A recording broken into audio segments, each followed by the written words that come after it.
Hey, Foot Clan, Lowe's is our new go-to destination for discovering the newest Craftsman products, including mechanics, tool sets, storage, and more in-store and online, like the 120-tooth ratchet. Has a 3-degree arc swing that lets you loosen and tighten bolts with less movement in those hard-to-reach spots. Plus, it comes in a gunmetal chrome finish that's not only sharp-looking, but it makes them corrosion-resistant. Not bad, eh? Shop the new home of Craftsman today at Lowes.com/footballers. That's Lowes.com/footballers.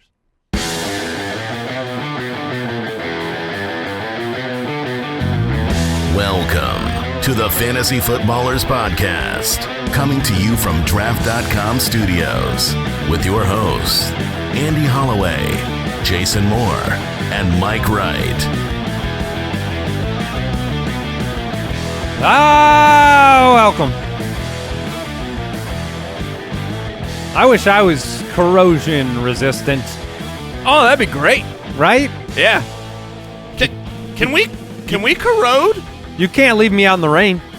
That's true. I feel like my shins are corroding. Your shins? These things hurt all the time, man. You still get the shin pain? Yeah. Now, see, I remember when we played flag football, that was your biggest ailment. Well, I was so fast that that my shins just fall apart. You should see one of those foot doctors, right? Dr. Smocktor. That's what I say. Yeah, he's a good one. I like him. What? Dr. Smocktor. Dr. Schultz? No, Dr. Smocktor. Oh. No. Imagine if you were a doctor and your last name was Smocktor. I don't think anyone's There has to be at least one Jason, Dr. in the Smocktor. infinite universe, somebody is named Dr. Smocktor. Yeah, that's true. Like the dentist named Krentis. Yeah. Yeah. Oh! Yeah. But you don't go into the office and say, "Hey, dentist." But you say, "Hey, doc." Hey, Dr. Smocktor. Hey, Dr. Smocktor. I'm sorry, Dr. Smocktor is out today. Are you willing to see one of his PAs?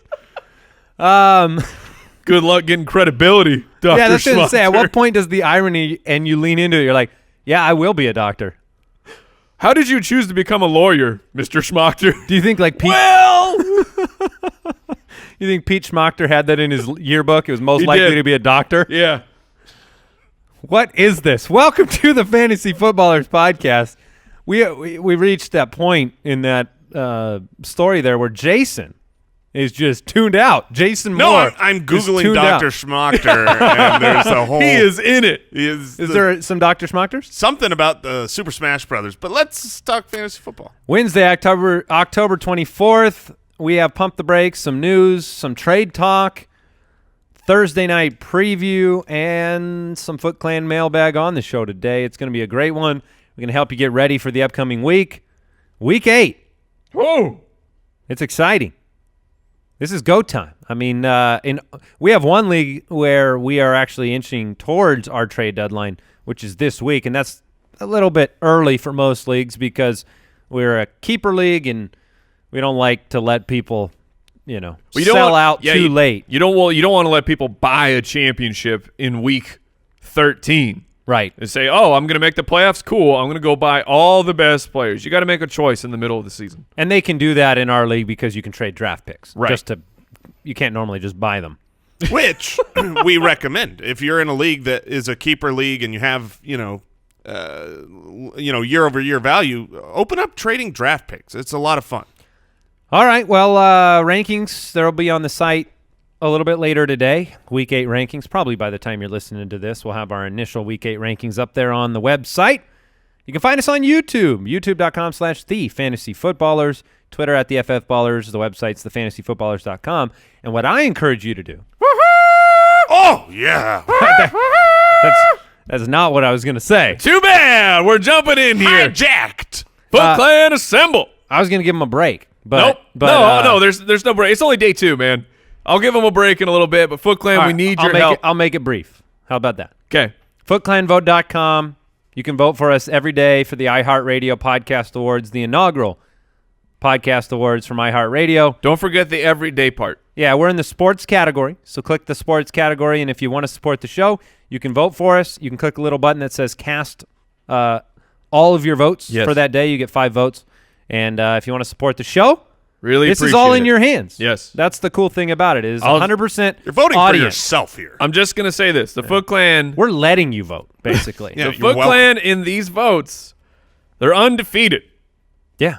This is the highest profile one, though. Yes. What I was going to say originally was that if you're interested in a signed Saquon Barkley jersey, we're giving one away at footclangiveaway.com. So it is Wednesday, which means O'Reilly.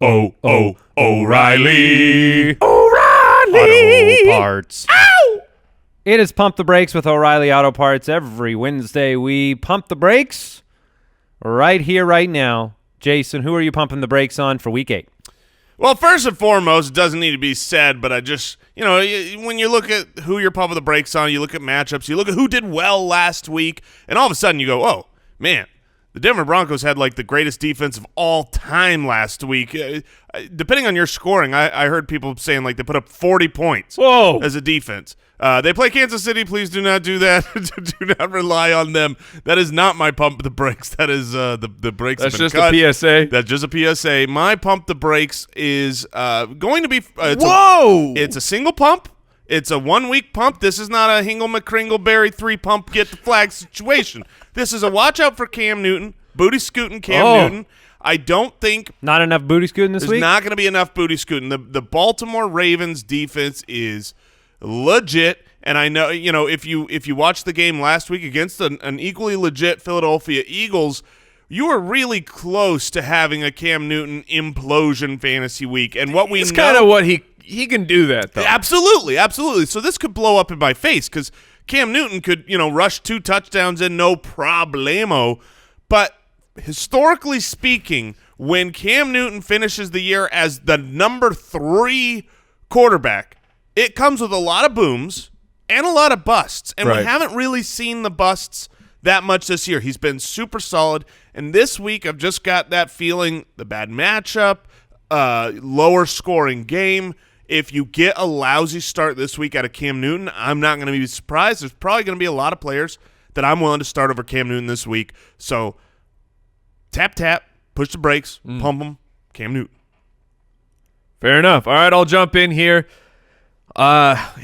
He's been one of my man crushes this year, but I'm going to pump the brakes on Baker Mayfield / Jarvis Landry. Last week, it was Jarvis Landry week.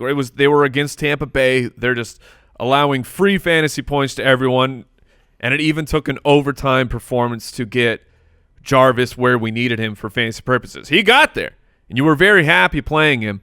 But this week, Cleveland takes on the Pittsburgh Steelers, who that's why I'm pumping the brakes. Earlier on in the season, this looked like this was going to be extremely juicy.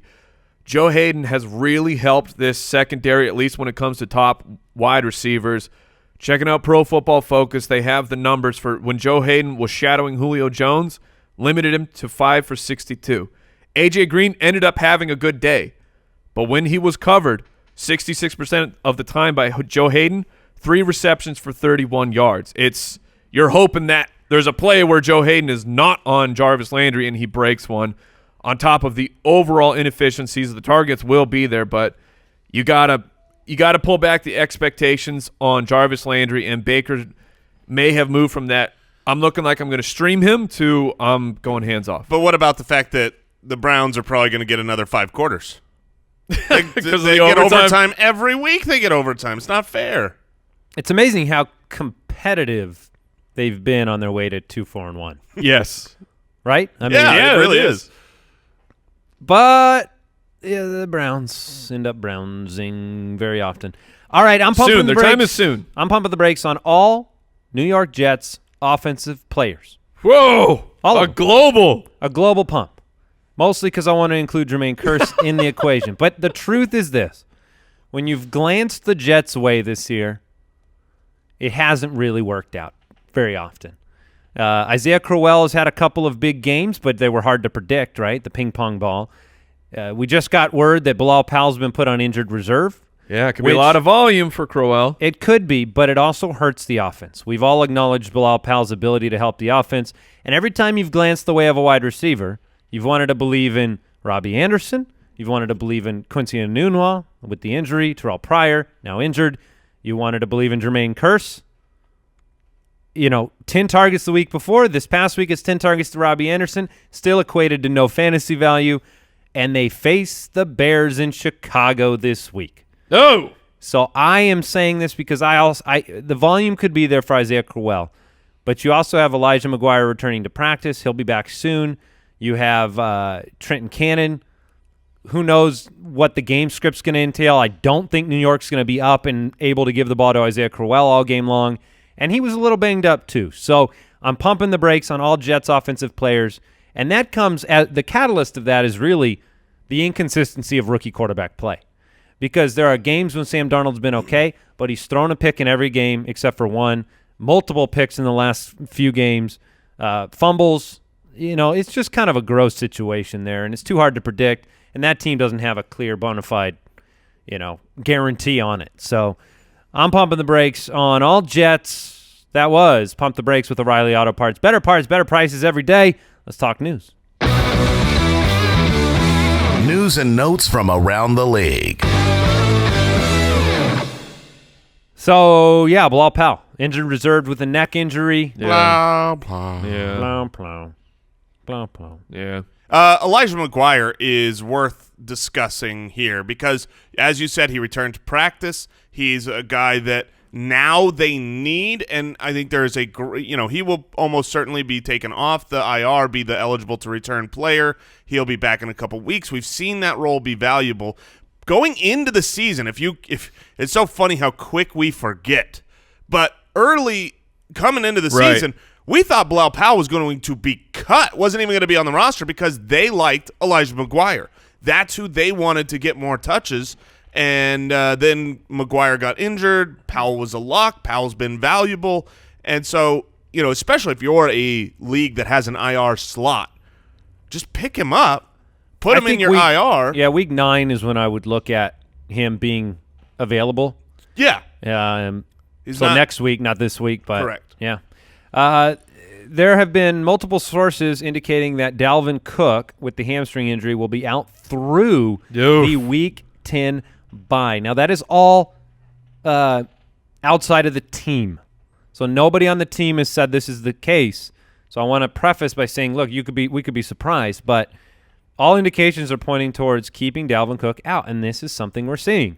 When you strike out on the return, the early return 3 or 4 times, it's like, do you want him back? And teams need to learn next year. I mean, the Jaguars, the Vikings, I feel like they did this to themselves, trying to rush back their guys after 1 week and saying, "Oh, he says he's good to go." You can't fast forward a hamstring issue. You have to let it rest, or else you deal with this all year. And now they're missing so much more than I think they would have missed if they would have just kept them out, 3 weeks the first time. You say teams, I say fantasy football players. This is why when we talk about injuries, a lot of them are hard to say, okay, well, I don't know if he's going to be back or not. But hamstring injuries in particular, look at this. Dalvin Cook out. Leonard Fournette out. When you get them early, it's bad news. It's huge red flags. So that's a little thing to jot down. And I'll take this time as a reminder. We're about halfway through the fantasy football season.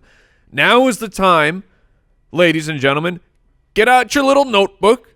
Start making notes to yourself of, I do not want to forget. I do not want to forget this heading into next year, because once the playoffs and the championships start rolling, it's real easy to forget some things. So just write it down.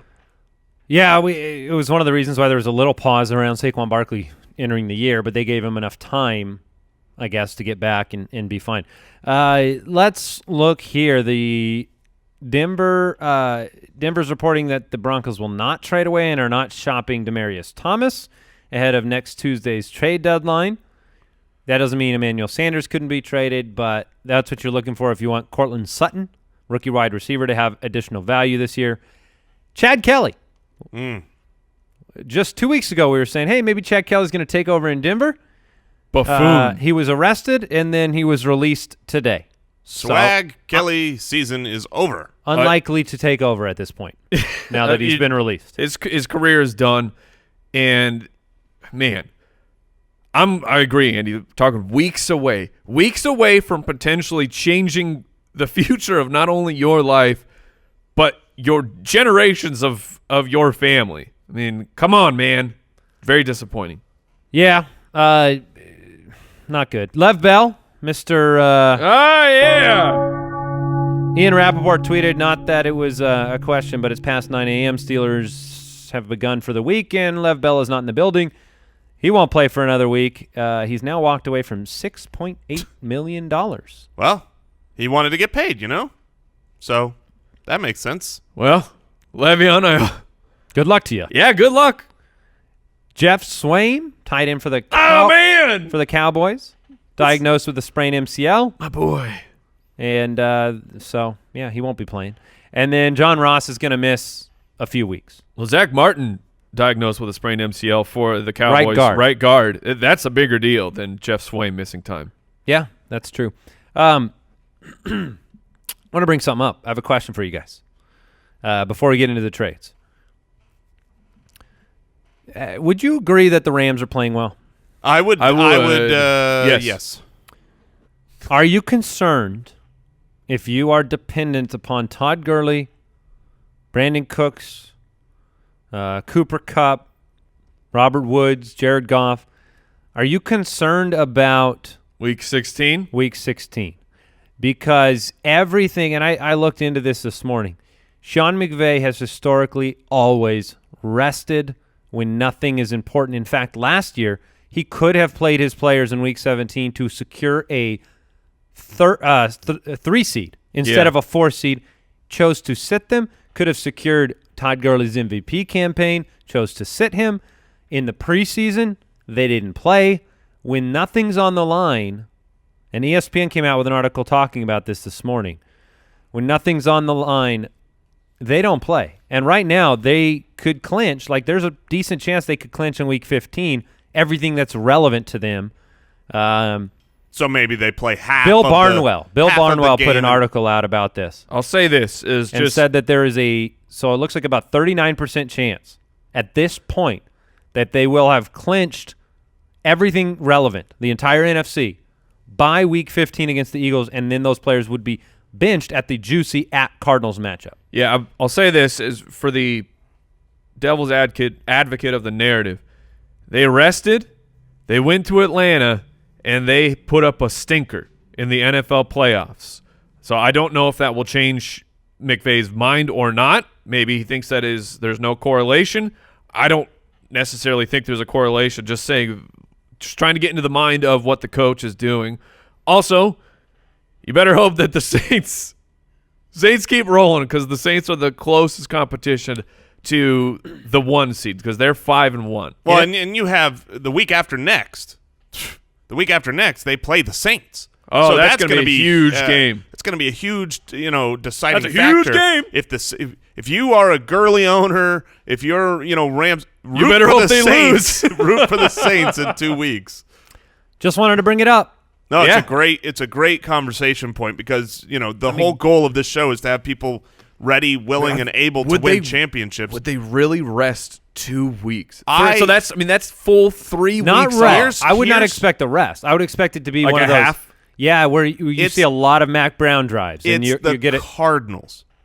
They will be able to rest after the first quarter and go, okay, we did our job. We got it out of the way. Let's get the backups out here, not have anyone get injured right before the playoffs. Right so now, is concerning. Gurley is by far the fantasy MVP. I mean, he has more points scored than the Bills by himself. I field questions about trades all the time, and so I every time I'm fielding a question of, okay, here's this trade offer, and it's I can get Gurley, and it's this and that and this, whatever it is.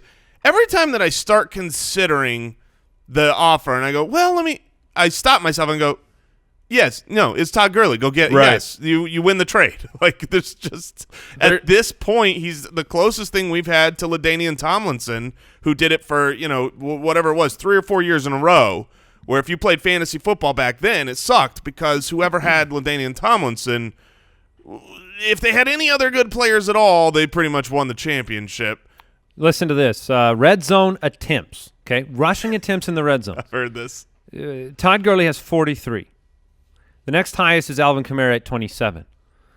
Kareem Hunt has 18. Melvin Gordon has 15. Barkley 15. I mean, so that means you can basically put together Barkley, Gordon, DJ, and you get one Gurley in red zone attempts. Yeah, it's so maybe he only needs a quarter in your fantasy championship game. Well, he'll be fine. He'll be fine in that quarter, and he'll have a 15-point game. But when you get used to all these 30, 40-point games from Gurley, and that's what you're banking Zeke's on. Not even on that list. So what are you doing, Andy? You selling Gurley? I'm not selling Gurley, but if I know there's one player in the league that I think I would feel comfortable. Yeah, I want a 2-for-1. I want to get Saquon Barkley plus something. Saquon would be the next player on your list? Plus something big. What about Melvin Gordon? Maybe. Does the hamstring worry? Yeah, I would. About. Look, I'm not trying to trade Gurley on that. I'll probably wait you might not be able to wait, but yeah, you're probably just keeping Gurley. Yeah. All right. Well, we're going to get into a bunch of trade options, talk about players that you guys, the Foot Clan, are requesting the most. What do I do with this player? Should I take this trade? Should I give this trade? Before we do that, want to remind everybody about HelloFresh. Look, we're back into the swing of school schedules, and HelloFresh is going to make it really easy on you. Take the guesswork out of meal preparation, out of shopping, out of planning, all of that. They have 3 different meal plans to choose from: classic, veggie, or family. They make dinner very easy. You don't have to plan, spend money at the grocery store, do the shopping, have the wasted ingredients and the wasted food. It comes in really handy on all the hectic school nights. We do 2 a week. We've done 2 a week HelloFresh for months. Yeah, I just got a box with 3 meals in it myself. Yeah. It's really nice. We got dance tonight. We got this and that. It's just, I don't want to think about it. I'm going to make a HelloFresh. It's great. It's delicious. So for a total of $60 off, that's $20 off your first 3 boxes. Visit HelloFresh.com/footballers60 and enter the code footballers60. It's like receiving 6 meals free when you go to HelloFresh.com/footballers60 and enter code footballers60.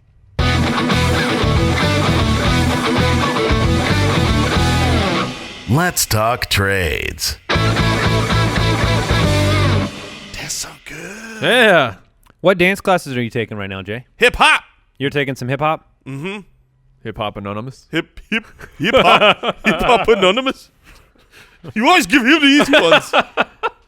All right, we're going to do exactly what Jason said. We're going to jump into some trade questions we've received across all of the social media platforms: Instagram, Facebook, Twitter, the website. Let's start with a question off of Instagram. Someone just traded Rob Gronkowski for Isaiah Crowell. No! What has the world come to, Mike? No! What are your thoughts? Be candid. So I can understand the logic of Rob Gronkowski's got the back problem. It's indefinite. We hope he's back for Monday night's game, but with his history of back problems, you just don't know. And we've all played this game with Gronk before, where he missed a week and was a late downgrade, and you went, well, he's fine. Oh, he's on the IR. So we have played this game before. That's not what I'm saying is happening. But you've seen it before, and Isaiah Crowell should get the volume bump with Bilal Powell out. But no, I mean, you what feel Gronk like can be for what Crowell can be, no thanks. I do not mind. So, this is a trade that looks so dirty on face value that I think a lot of leagues out there. You got to break it down. A lot of leagues out there would say, "Oh, you got to vote against this." Also, don't ever veto. Don't, because you don't like a trade. I mean, it's just, this sounds like a vetoable trade to some people, and it's not at all, because there's no such thing as a vetoable trade unless there's collusion. This trade could end up working out well for the Crowell owner, and I don't blame someone. There's a lot of people out there that have 2 tight ends that are working out. You've picked up O.J. Howard, and he's pretty much fine every week, or you have Trey Burton and Gronk.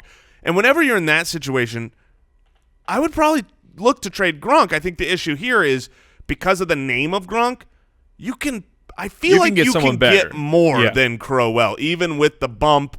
I think you can at least start aiming higher for sure. Yeah, and who's to say? I mean, I still bank on Gronk this season, but who's to say when he returns, he's getting the kind of work. He hasn't Gronk smashed since week 1. Yeah, perform at the level that you hope and expect from him. So there are question marks there. You can't just lean on the name and let it scare you. And maybe you're in a win now situation and you need a running back maybe. desperately. Yeah, actually, someone asked me about a trade this morning, and it was related to trading Melvin Gordon. They were a 2-5 team. Ooh. And they have Melvin Gordon, and they had a chance to pick up Robert Woods and another running back. And I can't remember the other running back. Better be a pretty good running back. But the thing is you're 2-5. So you have a hamstrung And he's Melvin on Gordon, bye. Well, he's on bye this week. who's on bye. And so you can – I mean, that's why you don't veto trades, is there are different motivations for trades too. I mean, if I was him, whoever that running back was, I said, you probably got to do it. You got to get a win. You can't be 2-6 and be like, man, I got Melvin Gordon. Yeah. I'm 2-6. That's not a fun place to be. He ain't going to get you wins in previous weeks when he comes back. Also, this is a note for fantasy football players. Look for high leverage situations like that where a player with a bad record has to make a move. I mean, go after it. Yeah. And it's trade time. I mean, Yeah. we got trades coming through. They're hot. Siller4 on Instagram. Jordan Howard for Stefon Diggs in a PPR league? Oh, yes. Yes, give me Diggs. I mean, people, I think that there is a little bit of panic right now in redraft leagues for Stefon Diggs. We've seen back-to-back duds from him, but the targets are there. The talent is there as well. So it's especially in a PPR. If this is a standard league, it's closer to me where I go, well, maybe. Diggs but in a PPR, give me Diggs. Yeah, Diggs is one of the best trade targets imaginable because you're talking about 2 bad weeks in a row. And what you said, we all know he's talented. Yeah. And he's getting the opportunity. But, I mean, look, sometimes you just don't break the big run. Sometimes it doesn't work in your favor. 14 targets I last want week. you guys to guess the 16-game pace. What is his target count right now? Because we're through Stefon Diggs? 7 games. I'm going to guess 140 targets. I was going That's to go a in ton. I was going to go in the 130s. 167. Yeah, well, Oof.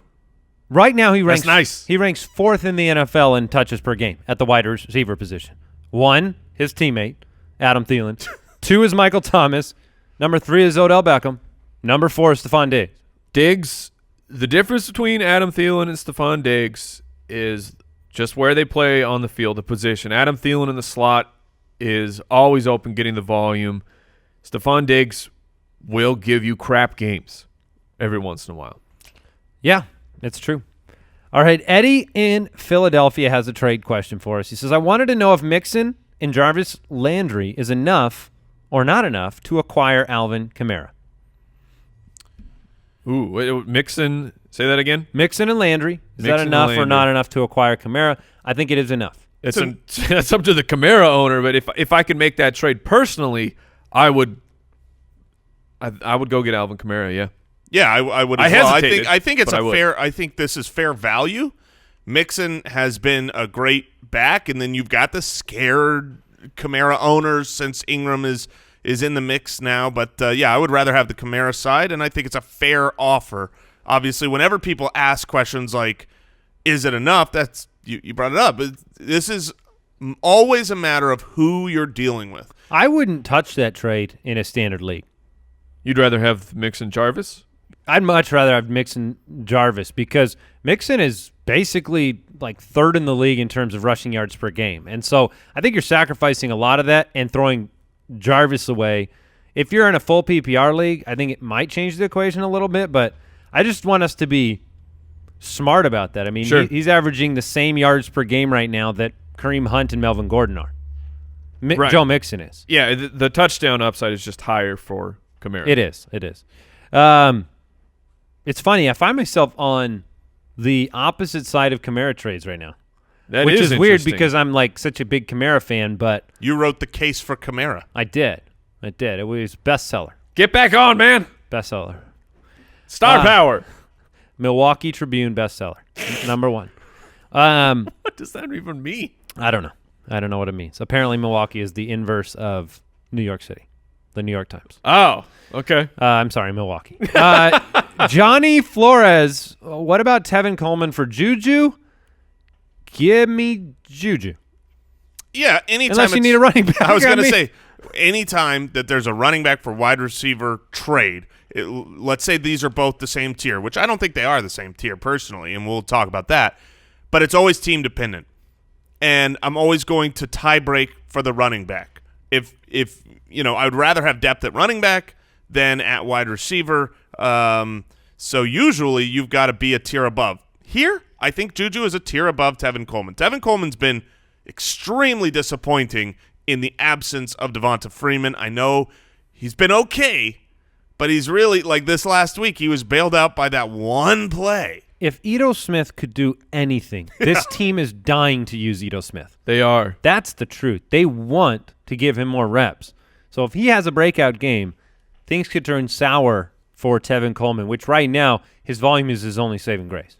Also, Tevin Coleman's on bye, and Juju Smith is not on bye, so you've just bought an extra game, which is it's nice. All right. What about this offer from Mitchapalooza on Instagram? Mitchapalooza. He proposed trading Jordan Howard and Marlon Mack to acquire David Johnson. Ooh. I would much prefer David Johnson.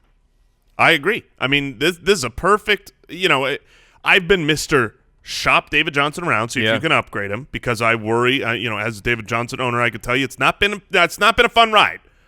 It's been terrible.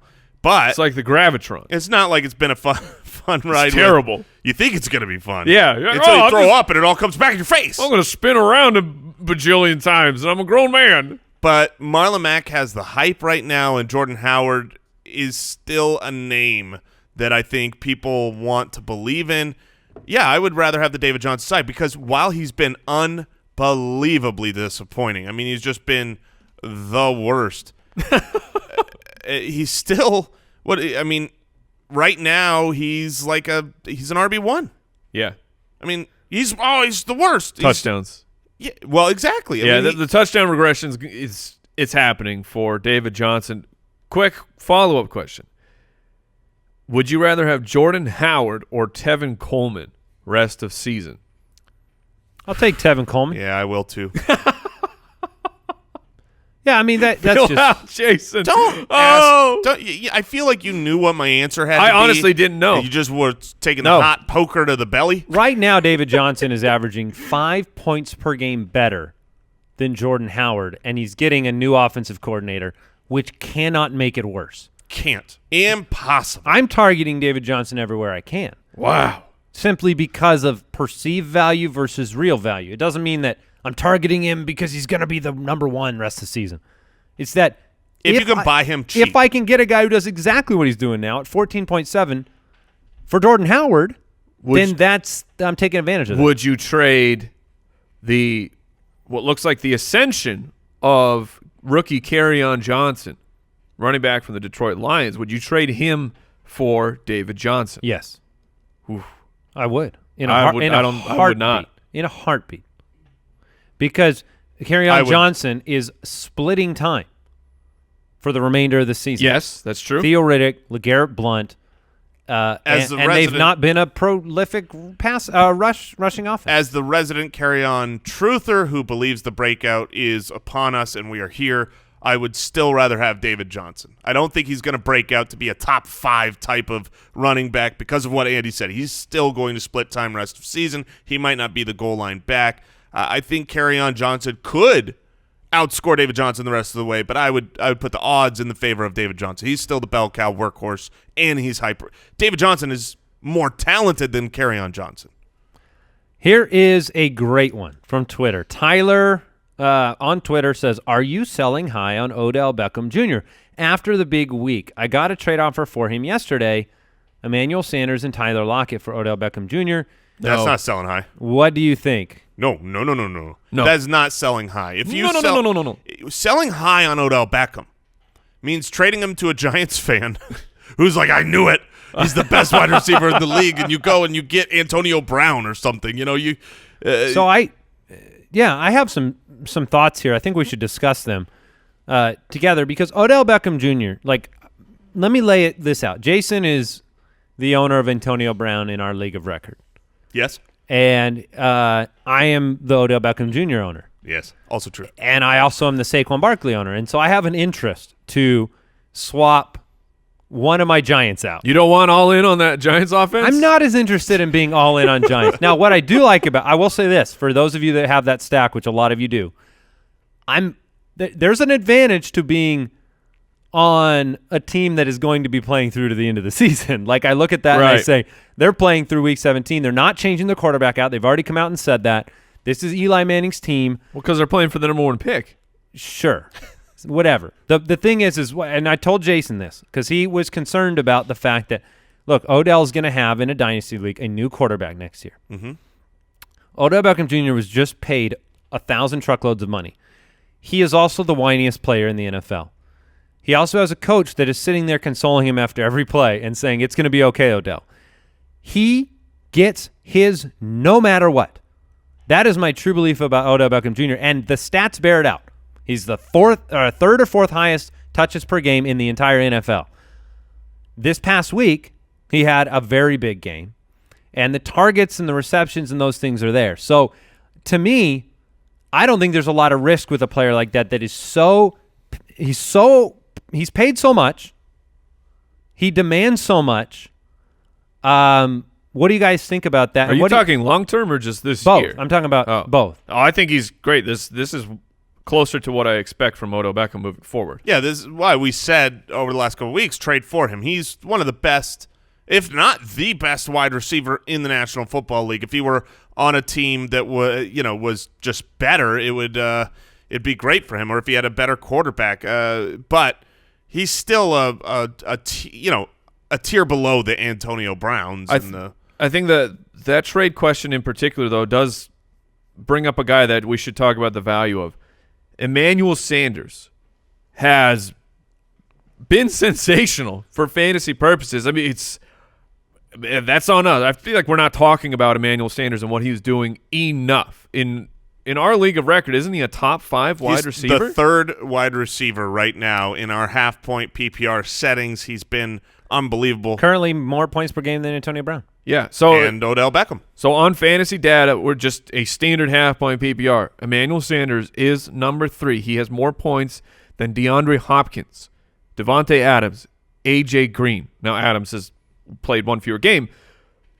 But what is the actual value of Manny Sanders? Is this – it's been 7 games, and obviously very small sample, but in football terms for the season – that's about half the fantasy year. What do we do with Manny Sanders? Is he a wide receiver 1 through the rest of the year? The way that I look at him is he's 10 to 12.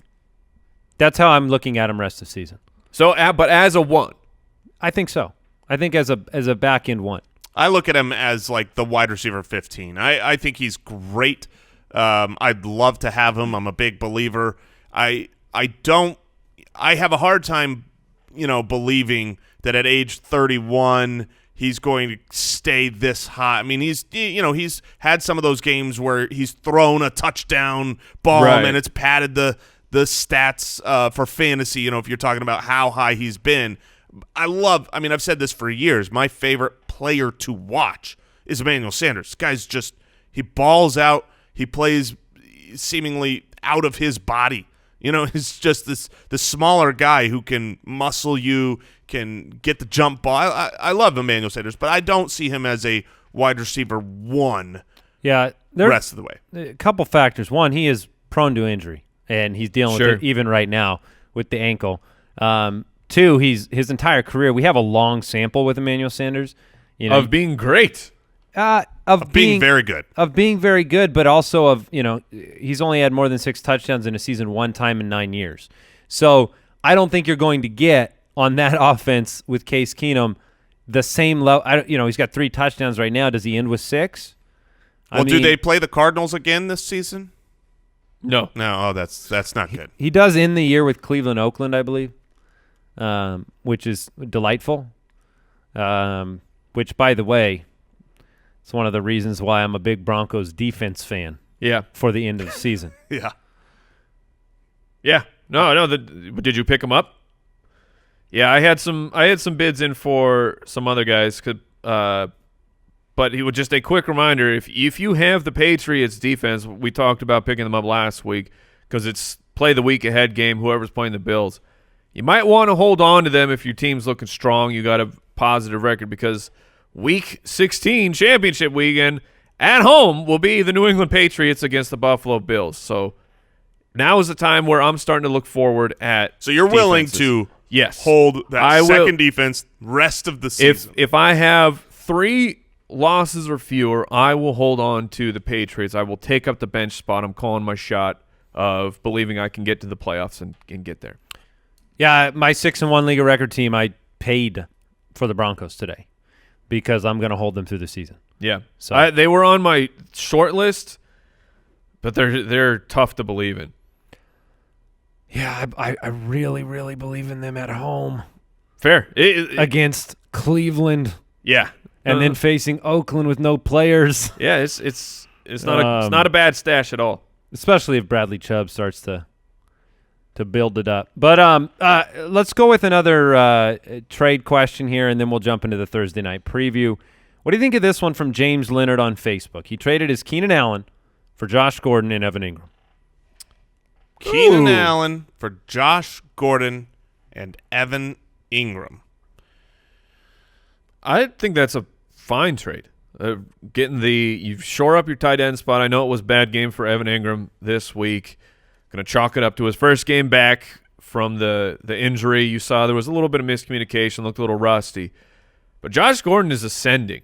He's not the wide receiver 1 on that team, but he's the wide receiver 1B behind only Julian Edelman, and the touchdowns are going to come. He almost had one this past week. If you didn't see it, the big play got taken down on the 1 or the 2 yard line, almost a monster touchdown play. So Josh Gordon is on the way up. Yeah, I'm fine with this if you need the tight end help. I mean, you can argue that what Keenan Allen is, as far as, the order of targets, is he really the number 1 target? Yeah, he kind of is, but it's really split. We've seen a lot of valuable targets going to Tyrell Williams or Mike Williams or, Melvin Gordon out of the backfield. And it's very similar with Josh Gordon, right? Josh Gordon, is he the number 1 target now? He's certainly playing the snaps like it. But no, Chris Hogan is involved. Gronk should be there, Julian Edelman. So if those things are equal, and both offenses are great, you can make the argument that the more valuable targets are going to Josh Gordon. He's getting down the field deeper. And so, who would I rather have from here on out if I could just have one of those guys? Keenan. But if you need to shore up your tight end spot, Josh Gordon and Evan Ingram, I'm totally cool with that.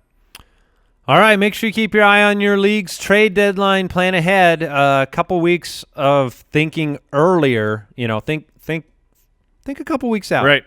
And it can make a big difference compared to your teammates, and it can save you a lot of fab.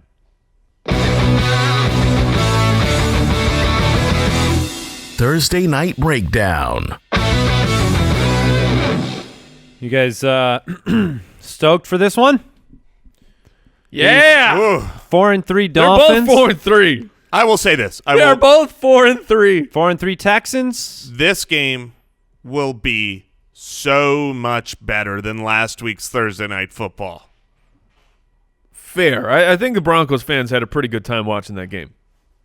I think the Broncos fans bored of that game. They were like, "Oh, this is awesome! Oh, stop it!" It's like when you're watching. Now a fight, we're just being mean. Stop! He's already dead. Throw in the towel. He's already dead. He's already dead. Yeah. Well, the Dolphins face the Texans. Mike's right. Both teams are 4-3. Texans are 7.5-point home favorites. 44.5-point over under. Brocktober continues. It does. And what do we make of... the NFL's so fun. Yeah. What are the big start-sit decisions that fantasy owners need to make this week? Because you're without Ryan Tannehill, Kenny Stills, and Albert Wilson on that offense. Frank Gore returned to... He's infinite. He's infinite, but he was a bore last week with only like 3 fantasy points, and Kenyon Drake had the big run. You've got opportunity with Danny Amendola, but are you making Are you making any Miami starts on the road here? Yeah, I think you can make a couple of starts. First of all, you cannot start Frank Gore. Frank Gore, his skill set does not match up well against the Texans' defensive line. He's a bruiser up the middle, and usually he can wear those defenses down. But J.J. Watt, Jadeveon Clowney, they will. I don't see Gore gashing the Houston Texans' defensive line. I think you need to beat them over the top, get behind that defensive line. I would rather play Kenyon Drake in this game because while I don't think either are going to do much on the ground. You'd rather play Drake over Gore, yes. But do you actually really want to play Kenyon Drake? Like running back 3? Running back 3. 2? No, a running back 3. I'm talking, he's going to be one of those guys you can start at your flex. You can, if you're in a PPR, you can hope for, the 7 receptions for 40-plus yards mixed in with whatever he does on the ground. So he's not by any means a must start, but you can start Kenyon Drake this week, especially with those wide receivers being out. Speaking of the wide receivers being out, I think you can probably in a pinch. Yes, I think if you're in a start pinch, Danny Amendola. If you are in a pinch, you can play him wide receiver 3 level with some upside. The past couple weeks with Brocktober, 18 targets combined in the past 2 games, 14 receptions. Had the bigger game last week against Detroit, 6 for 84 with a score. I don't want to do it. Right. We're not recommending you do it, but there are teams out there that's like, man, I've got nobody. Danny Amendola's probably on your waiver still. Are we excited about Will Fuller in this matchup with Kiki Kuti being out of this game most likely with the hamstring injury, which they don't consider long-term, but probably going to miss Thursday. So are we renewing our faith in Will Fuller? Yes. Yeah, Miami this year against fantasy wide receivers, the point total is lower because they're giving up points to running backs and tight ends.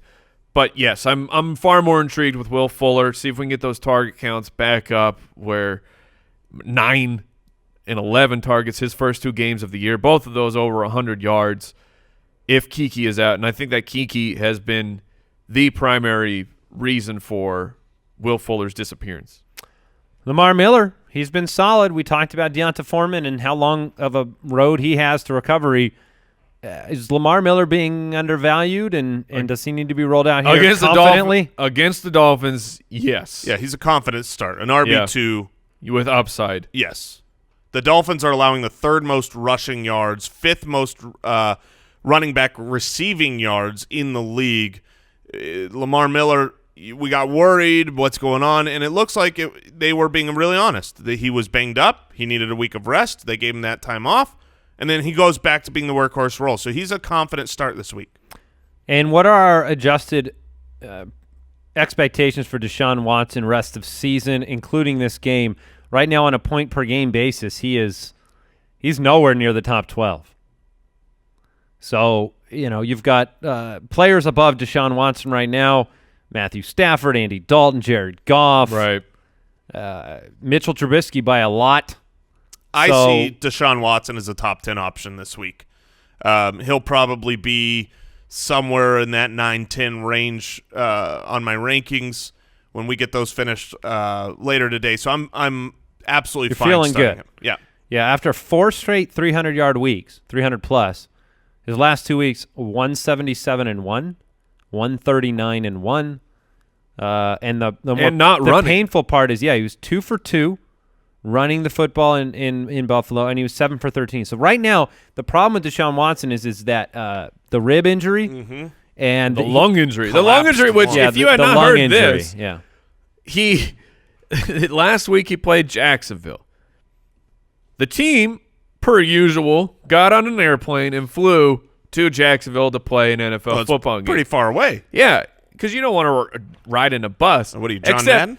Except Deshaun Watson, it was reported he rode a bus for 12 hours to get to the football game because they were concerned about his lungs on an airplane. Yeah, and they were concerned about his lungs on an airplane, and they said, go be chased down by 300-pound men with 0% body fat. It does give me pause tonight. Yeah. Or tomorrow. With Deshaun Watson, because the Dolphins' defense is all right. And if Deshaun Watson can't run for more than 15 yards in a game, you're going to be disappointed. You might be bummed out unless he throws 2 or 3 touchdowns. Yeah, I was going to say the baseline is lower for Watson without the rushing. It's still The upside's still possible. Yeah, 2 Will Fuller, DeAndre Hopkins bombs, and he's great, but I do think he is slightly riskier. So when I say top 10, that's where I expect him to finish, but he's not one of those lock top 10, must-start types. I'm going to start DeAndre Hopkins. Yeah, good call. Yeah. Genius, right? But Andy. Oh, what? The voice of public opinion. We've been What about missing. Xavier Howard? Isn't he so good? Yeah, Hopkins is better. Yeah, Hopkins, you start him every week. Hey, Foot Clan, before we close out the show, want to tell you about the What Really Happened podcast. $7 Productions and executive producers Dwayne Johnson and Danny Garcia are back with a brand new season of the hit podcast, What Really Happened. Season 2 has 16 compelling topics where Andrew Jenks examines famous figures and historical events while discovering untold stories and amazing new narratives. This season, Jenks explores what really happened with Serena Williams, Dave Chappelle, the Sonic Warfare in Cuba, the 27 Club, and what went down in the Situation Room the night we got Bin Laden. Now available on Apple Podcasts and wherever you listen, it's time to ask yourself what really happened. All right, thanks to everybody supporting the podcast. Thanks for listening to today's episode. We'll be back with big-time matchup starts of the week tomorrow. Check out draft.com/ballers for all your daily fantasy needs. Goodbye. See ya. Thank you for listening to another episode of the Fantasy Footballers Podcast. Join our fantasy football community on jointhefoot.com and follow us on Twitter @TheFFBallers.